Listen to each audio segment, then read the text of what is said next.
Fise lancement officiel ya filme yanje yitwa Imva ya Mwihoro itariki 14 z'ukwezi kw'indwi mu nyubako za Mairie ya Bujumbura. Mwese ndabatumiye cyane gose muzize kunshigikira.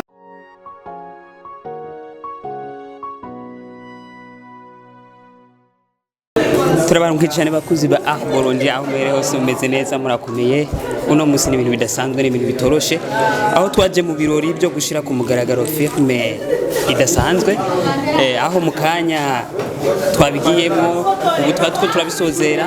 Ni filme nziza cyane iboneka kuri Mario TV.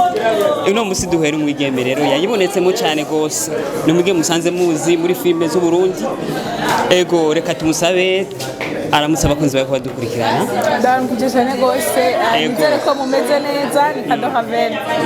Ego murakuze cyane ntituyaga byinshi ntituyaga birebire kubera ko byinshi twabyiboneye kumbure aho byagiye bikurikirana kumbure n'abandi zuve basangiza. Dushaka kumenya iyi filme woyisangiza abandi gute? Ni filme nziza cyane gose nayikinyemo ndi mu directrice. Novuga ko ari filme irimo impanuro nyinshi cyane.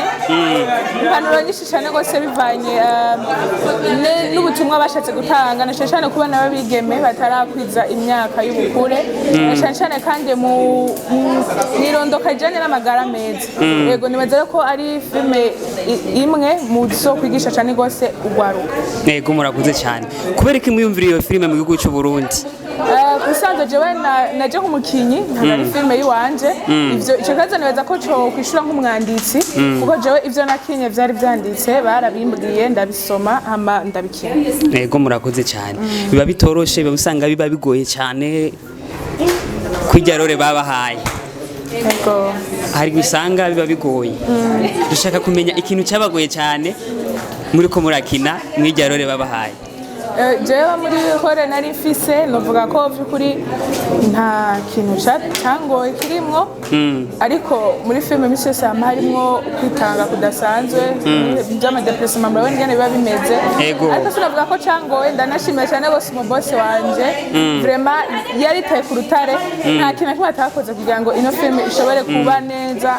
Mwabanyemo abakinyi bazi gukina nka Honera nka Jojo nka Aria nka Kevin n'abandi kuri kuba aba bose mwarabonye byarabegeranije nuko yagize phone cyane gose ndamushimire kubera ko ibi niba bikora kugira ngo ashobore kwigisha abana bigihugu.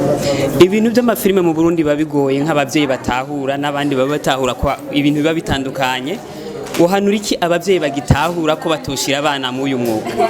Novuga ko no baremesha hajya umwana waramureze ko afise ko amureze ibintu byose yo camwo yo gumara umwana mwiza.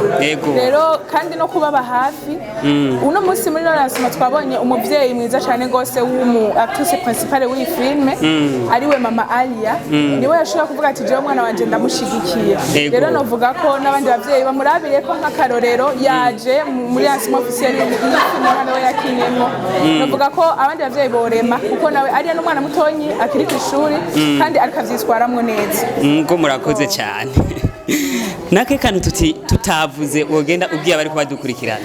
Fise lancement officiel ya filme yanje yitwa Imva ya Mwihoro itariki 14 z'ukwezi kw'indwi mu nyubako za Mairie ya Bujumbura. Mwese ndabatumiye cyane gose muzize kunshigikira. Nibaza ko nanje nzobamara.